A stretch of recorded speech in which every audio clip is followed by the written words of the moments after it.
He thought it was just another ordinary day, but in seconds his whole world shattered. A young black man, innocent and quiet, suddenly found himself accused of something he never did. What started as a simple misunderstanding twisted into a storm of prejudice, with whispers turning to shouts and strangers turning against him. The humiliation cut deeper than the accusation itself. But what no one in that room realized was that a powerful truth was about to surface. One that would silence every voice in shock. How did a moment of cruelty ignite a revelation no one expected? Before the world turned against him, life was simple. Jordan was just a quiet teenager with a bright smile, the kind of kid who found joy in small things, helping his mother at the corner store, laughing with friends on the basketball court, dreaming about college and the man he might one day become. His world was ordinary, and that was enough for him. He had never asked to stand out. But being one of the few black kids in his mostly white neighborhood meant eyes followed him everywhere, sometimes with curiosity, sometimes with quiet suspicion. He noticed it, of course. The way store clerks lingered near him a little longer. The way teachers praised him but seemed surprised when his grades outshone the others. None of it stopped him. But deep inside, he felt the weight of being judged before being known. At home, things felt different. His mother's voice filled their small apartment with warmth, reminding him daily that his worth could never be defined by others. "You are more than the world's limits," she would say. And Jordan believed her. He carried that strength, like armor, not realizing how soon it would be tested. Because prejudice doesn't always come loudly.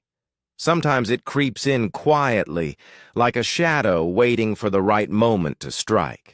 Jordan couldn't know it yet, but one ordinary day would twist into something unforgettable, when a stranger's bias would shatter the peace of his life and expose a truth too powerful to ignore. Before the storm that changed everything, Jordan lived in a rhythm that was almost ordinary. Ordinary by the world's standards, but special in its own quiet way. At 17, he wasn't the loudest, the fastest, or the most popular kid in his town, but he carried a quiet determination that seemed to glow whenever he smiled. He had dreams, big ones, but he never flaunted them. His mother used to say he carried himself like an old soul trapped in a young body, steady, thoughtful, and gentle in a world that didn't always reward those traits. Every morning he laced up the same pair of worn-out sneakers, their soles nearly paper-thin from the countless miles he had run across cracked sidewalks and basketball courts. Basketball wasn't just a game for him, it was an escape.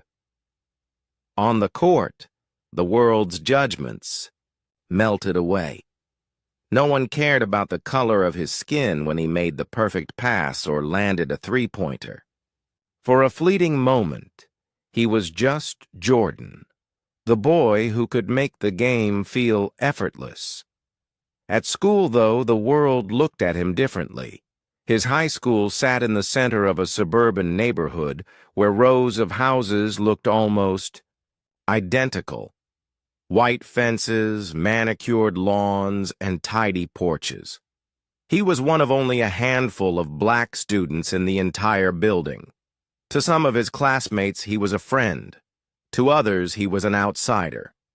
The divide was subtle, but Jordan noticed it, the way certain kids whispered when he walked past, as if he carried something dangerous in his shadow. The way teachers praised his intelligence, but always seemed faintly surprised, like good grades weren't supposed to belong to him. None of. It was loud, and maybe that made it worse. It was the small things, the little stings that piled up over time.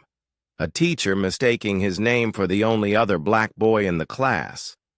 A neighbor locking her car door as he walked by, pretending it was coincidence. Friends' parents asking casual but cutting questions like, "Where exactly do you live?" as if his answer might confirm some unspoken fear. Jordan had grown, used to brushing it off, telling himself it was just the way things were. He focused on the positives. The nights at home when his mother filled their small kitchen with laughter and the smell of home-cooked food. The afternoons when he worked part-time at the corner store to save money for college. The rare weekends when he and his friends biked across town, wind rushing against their faces, the weight of the world momentarily forgotten.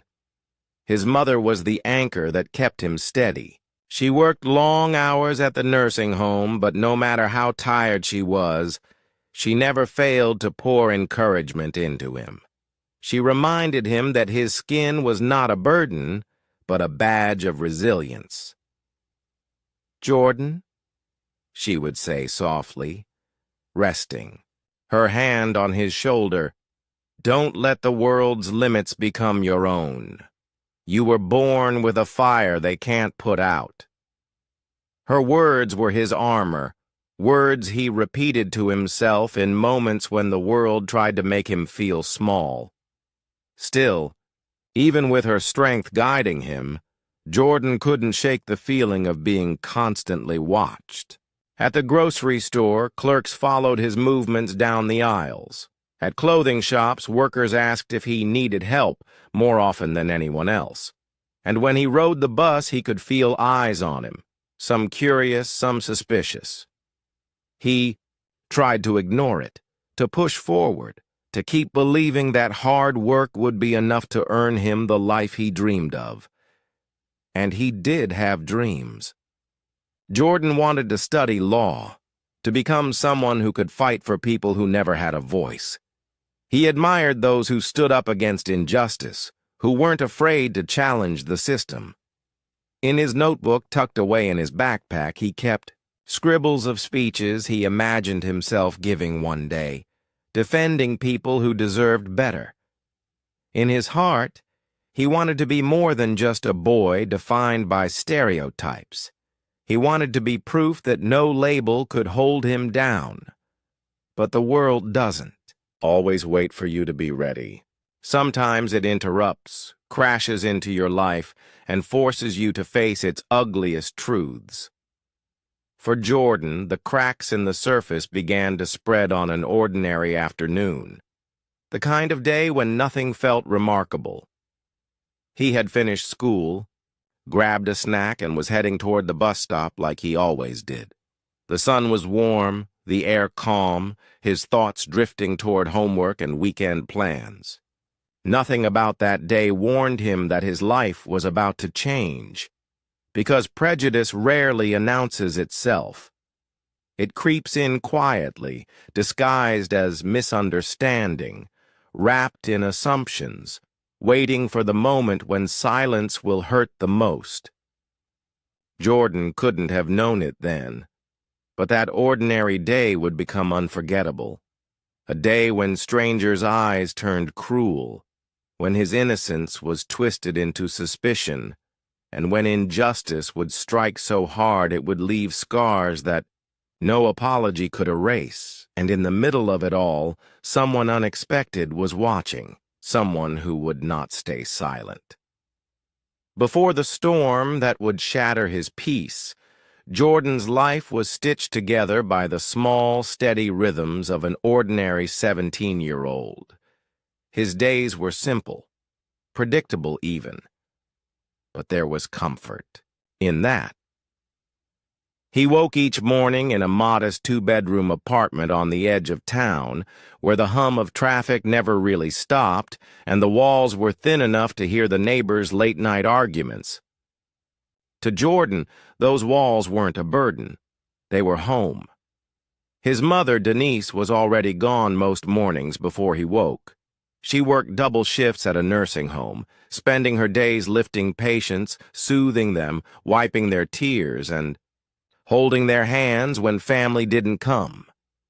By the time Jordan shuffled into the kitchen, she had already left a plate of toast and eggs covered with foil on the counter, alongside a scribbled note on a napkin. "Proud of you. Keep shining." Her handwriting was messy from exhaustion, but her words always felt like a lifeline. Jordan had learned responsibility early. He did the dishes, kept his grades up, and picked up shifts at the corner store 2 blocks away whenever they called him in. He didn't resent it. If anything, it made him proud that he could shoulder some of the weight his mother carried. He knew she'd sacrificed everything to raise him alone after his father disappeared before his 2nd birthday. Their apartment wasn't much, but Denise filled it with warmth. On Sundays, her only guaranteed day off, she cooked fried chicken and cornbread, and they ate together, laughter spilling across the cramped space. Those meals were sacred.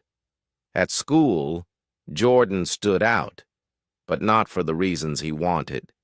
His high school was built on manicured land in the middle of a mostly white suburb, where houses looked cloned, each with the same wide porch, trimmed hedges, and flags waving in the breeze. Out of nearly 1,000 students, barely 20 were black. Jordan knew them all by name. Some became close friends, others kept their distance, maybe to avoid drawing the same stares he did. Jordan excelled in the classroom, though it never came without an undercurrent of surprise. When he scored top marks in history, the teacher announced it with a raised eyebrow, as though it were a fluke. When he aced math tests, classmates muttered, "Must have gotten the answers early." He was careful not to let the remarks stick, but deep down, he felt the sting. It wasn't that they doubted his work, it was that they doubted him. Still, he carried himself with quiet dignity. On the basketball court, his world transformed. The squeak of sneakers, the slap of the ball against polished wood. Here, skin color didn't matter as much. He wasn't the black kid from the other side of town. He was just Jordan, the point guard with quick hands, sharp vision, and an instinct for turning the tide of a game. His coach often told him he had the makings of a scholarship player. Jordan smiled at the encouragement, though he never let himself get lost in the fantasy. His eyes weren't on the NBA. They were on something bigger, law. Since middle school, he'd been fascinated by justice, the way it could bend, the way it could fail, the way voices without power were drowned in silence. He kept a spiral notebook, tucked into his backpack, filled with half-scribbled notes and imagined courtroom speeches. He dreamed of standing one day in front of a judge, not as a defendant, but as an advocate, fighting for people whose struggles mirrored his own. He wanted to prove that labels and low expectations could be broken. But dreams don't erase reality. Jordan noticed things others pretended not to see. When he walked into convenience stores, clerks trailed him down aisles, pretending to stock shelves. When he visited his friend Ethan's house, Ethan's father always asked pointed questions about his neighborhood, his family, as if fishing for a reason not to trust him. On the bus, women clutched their purses tighter. In clothing shops, he was offered extra help that none of his white friends ever seemed to get. The world carried its judgment like a quiet hum beneath the surface. At first, Jordan brushed it aside. He told himself these were small things. He focused on his mother's encouragement, on his grades, on basketball, on staying busy. He told himself that if he worked hard enough, the world would eventually see him for who he was. But late at night, staring at the ceiling in the quiet of his room. He wondered if effort would ever be enough. Despite the wait, Jordan had moments of light. He and Ethan, his closest friend since elementary school, spent hours riding bikes through the neighborhood, racing each other past rows of identical houses. They joked about leaving town someday, about going to college in a city where no one cared who they were, where the world felt bigger and brighter. With Ethan, the stares faded. The whispers disappeared. For a while, it was just friendship, uncomplicated and real. And then there were the teachers who saw his potential. His English teacher, Ms. Green, slipped him extra reading material, books, about civil rights leaders, stories of resilience. She told him, "Jordan, you're going to change the world. I can feel it." He carried those words close, though he rarely admitted how much they meant. Still, shadows lingered. Prejudice isn't always loud. Sometimes it's woven into the fabric of daily life, an unspoken question, a subtle shift in body language, a quiet exclusion. Jordan had learned to navigate it, to keep his head high, to smile even when it hurt. But nothing could prepare him for the moment when prejudice would stop being subtle. One ordinary afternoon, after school, Jordan walked toward the bus stop. The sun was soft on his skin, the air carrying the faint scent of cut grass. His mind drifted to homework, basketball practice, and what his mother might cook on Sunday. It was just another day. Nothing felt unusual, nothing felt dangerous, but prejudice doesn't wait for warning signs. It doesn't knock on the door politely. It crashes in, uninvited, when you least expect it. And for Jordan, that moment was only steps away, because in just minutes, an ordinary day would twist into something unforgettable, a storm of accusation, humiliation, and injustice so heavy it would scar his heart. And yet, what no one around him realized was that someone unexpected was watching, someone who would not remain silent. The day Jordan's world unraveled was the day truth would take the room by storm. The bus stop always felt the same. Half a dozen students waiting in clusters, backpacks at their feet, voices carrying into the late afternoon air. Jordan stood off to the side, earphones dangling, but no music playing. He liked listening to the world around him, the shuffle of sneakers, the low rumble of cars passing, the fading laughter of kids leaving the playground nearby. It was ordinary.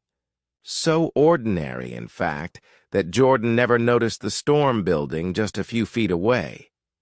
A woman stepped onto the curb, dragging a suitcase behind her. She wore a crisp flight attendant's uniform, her name tag catching the sunlight. Her expression was sharp, impatient, the kind of look that cut through space as if she owned it. She glanced around, her eyes darting, scanning the faces at the bus stop. And then they landed on him. Jordan felt the weight of her stare before he even looked up. It wasn't casual, it wasn't fleeting. It was heavy, suspicious, the kind of gaze that makes you feel guilty without reason. He shifted uneasily, tucking his notebook deeper into his backpack. The woman stepped closer, her voice carrying an edge. "What are you doing here?" she demanded. The students fell silent.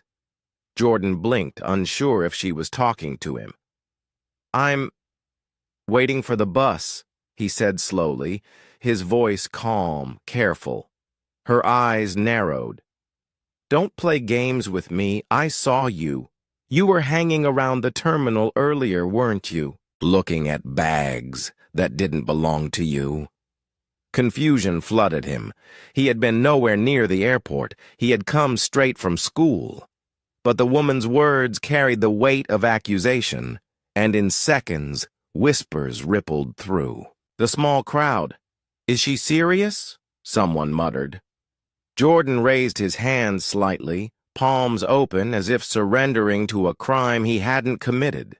"Ma'am, I think you've got the wrong person." But the woman wasn't listening. Her voice grew louder, sharper, echoing across the sidewalk. "Don't lie to me. I know what I saw. Kids like you. You think you can take whatever you want. And walk away? Not today." Her words stung deeper than the accusation itself. "Kids like you." The phrase wrapped around him like chains, stripping away his identity and reducing him to a stereotype. The crowd shifted uneasily. Some looked at him with doubt, others with quiet pity. No one spoke up. No one intervened.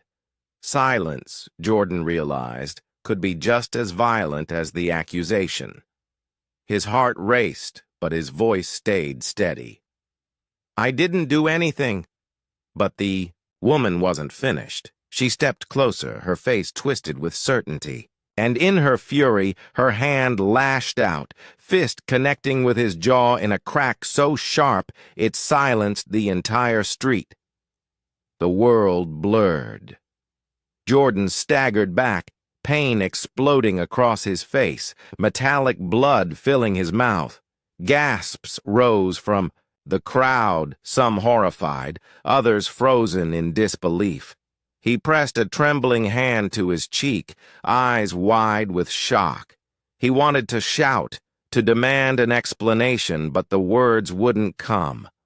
The humiliation was worse than the pain. Stripped of dignity, reduced to nothing more than a threat in the eyes of a stranger. And still, no one moved. The woman straightened her uniform, her breathing heavy, her eyes cold. "That'll teach you," she muttered, as if justice had been served. But justice was far from the truth. Because in the quiet that followed, another figure stirred. Sitting just a few feet away on the bench, unnoticed until now, was a man with calm eyes and a posture that radiated authority. He had watched everything, the accusation, the strike, the silence of the crowd. And unlike the others, he would not remain still. The flashing red and blue lights painted the sidewalk in harsh streaks of color. A patrol car pulled up, doors slamming, officers stepping out with authority heavy in their boots. The crowd, which had been buzzing with whispers and nervous glances, grew silent again. Everyone watched. Everyone waited. The flight attendant wasted no time. She marched toward the officers, pointing directly at Jordan. "That's him," she snapped, her voice sharp with confidence. "He's the one. I caught him lurking, trying to snatch bags. When I confronted him, he got aggressive. He needs to be arrested." Her words fell like stones, building a wall of lies that boxed Jordan in. One of the officers turned toward him, eyes already narrowed, suspicion ready in his stance. "Son, put your hands where we can see them." Jordan's stomach dropped. His jaw throbbed with pain, blood drying at the corner of his mouth. He raised his hands slowly, his voice cracking with desperation. "I didn't do anything. I was just waiting for the bus. That's all. Please. I didn't touch anyone." But his words seemed to fall into a void. The officer stepped closer, hand hovering near his cuffs. To the crowd, Jordan looked like every stereotype they had been taught to fear. His innocence was invisible. The flight attendant crossed her arms, her lips curling with satisfaction. In her eyes, she had already won. And then, before the officers could take another step, a new voice cut through the heavy silence. Calm, steady, and commanding enough to make heads turn. "That's enough." The man who spoke rose from the bench where he had been sitting all along. His presence carried weight, not from volume, but from authority woven into every movement. He was older, dressed in a plain suit, his eyes sharp with clarity. The officers froze. The crowd turned. He walked forward slowly, placing himself between Jordan and the pointing hand of the accuser. "I've been sitting here this entire time," he said firmly, "and I saw everything. That boy did nothing wrong. Not a word. Not a gesture. Not a step out of line. What I did see..." His gaze locked on the flight attendant, his tone slicing the air. "Was you attacking him, without cause, without mercy." The crowd stirred, whispers growing. The certainty in his voice cracked the illusion the woman had spun. The sirens had barely faded when two officers stepped out of their cruiser, hands already resting near their belts. The crowd seemed to lean in closer, waiting, almost hungry to see what would happen next. The flight attendant wasted no time. She pointed at Jordan with a trembling but confident hand. "That's him. I saw him hanging around, eyeing people's bags. When I confronted him, he got aggressive. You need to take him in before he hurts someone." The words landed like a hammer. The officers turned toward Jordan, suspicion already etched across their faces. "Hands where we can see them," one ordered. Jordan's heart pounded. His jaw throbbed, blood still clinging to his lip. He lifted his hands slowly, the humiliation heavier than the pain. "I didn't do anything," he whispered, voice breaking. "I was just waiting for the bus." But the officer's grip tightened. On his cuffs, ready to lock his wrists. To them, his innocence was invisible. To the crowd, his skin told the story before his mouth ever could. The flight attendant folded her arms, a grim satisfaction curling at her lips. In her mind, the case was closed. And then, out of nowhere, a calm, steady voice cut through the tension. "That's enough." Heads turned. From the far end of the bench, a man rose to his feet. His suit was plain, but his presence was commanding. His eyes carried the weight of someone used to being heard. "I've been here the entire time," the man said evenly. "And I saw everything. That boy did nothing wrong. Not a word. Not a move. What I did see..." He paused, his gaze locking onto the flight attendant. "Was you striking him, without provocation, without cause." Gasps rippled through the crowd. The woman stiffened, her confidence faltering. "Excuse me? And who do you think you are?" The man reached into his jacket, pulling out a leather case. With a flick, he revealed a polished seal that silenced even the officers. "Federal Judge Malcolm Harris," he said calmly. "And I suggest you think very carefully about your next sentence." The crowd erupted in whispers. The officers froze, caught between their instincts and the authority suddenly towering over them. Judge Harris turned to Jordan, his voice softening. "Son, you don't have to say another word." Then he faced the officers again, steel returning to his tone. "This young man is not a suspect. He is the victim here. If I see one hand laid on him, I will see every one of you in federal court before the week is out." The air shifted. The crowd's silence turned to shame. People who had stood idle now looked away, guilt creeping across their faces. The flight attendant's voice trembled. I was protecting the community. He looked suspicious, I thought." "No," Judge Harris interrupted, his voice sharp as glass. "What you thought was poisoned by prejudice. You didn't see a boy waiting for a bus. You saw a color, and you turned it into a crime. That ends here." Slowly, Judge Harris lowered Jordan's trembling hands. "You don't need to prove your worth to anyone," he told him quietly. "Not today." And in that moment, the weight of silence broke. The lie had shattered. Truth had taken the floor. The humiliation remained. The wound still ached. But for the first time, Jordan wasn't standing alone. The bus stop was no longer buzzing with whispers. It was silent, eerily, painfully silent. The crowd that once leaned into accusation now shrank beneath the weight of truth. No one dared meet Jordan's eyes. No one wanted to see the reflection of their silence in his pain. The flight attendant stood frozen, her arms crossed as though she could shield herself from the collapse of her own certainty. Her voice, once so sharp, now cracked with desperation. I only thought—" Judge Harris cut her off with a calm finality. "You thought wrong, and your mistake could have ruined a life. Do you understand that?"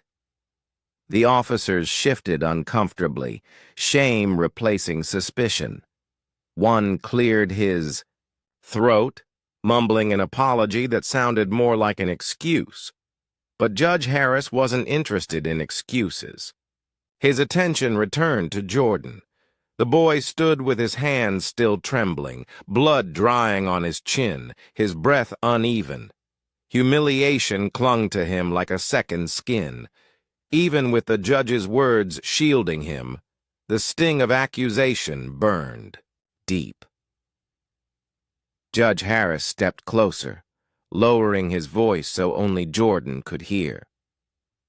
"Son, you have nothing to be ashamed of. The shame belongs to those who stood by, and to the one who struck you. Do not carry their burden." The words pierced through the fog of fear and humiliation. Jordan swallowed hard, blinking back tears he had refused to let fall. For the first time in what felt like forever, someone had seen him. Not as a threat, not as a suspect, but as a human being. The crowd began to disperse, shame sending them home with heavy steps. The officers left, promising reports and paperwork. The flight attendant avoided every eye, her once proud stride reduced to something small and shaken. But Jordan remained, sitting on the edge of the bench, his backpack at his feet. His jaw throbbed. His body ached, but what hurt most was invisible, the wound of knowing how quickly the world had turned on him. Judge Harris sat beside him, silent for a moment.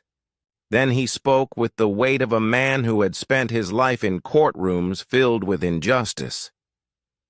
"I've seen this too many times," he said quietly. "People judged not by what they do, but by what they look like. It destroys lives, son.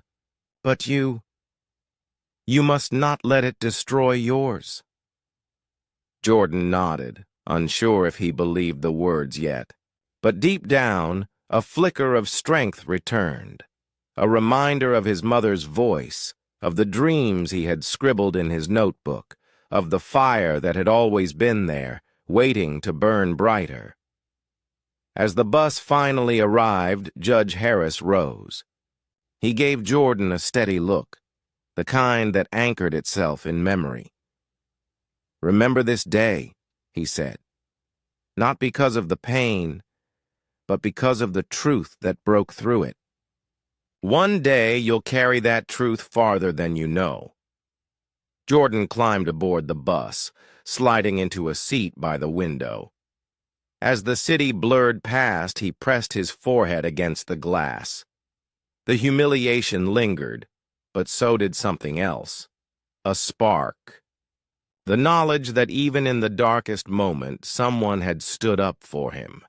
He thought of his mother, of her constant words, "You are more than the world's limits." Tonight he would walk through the door battered but unbroken.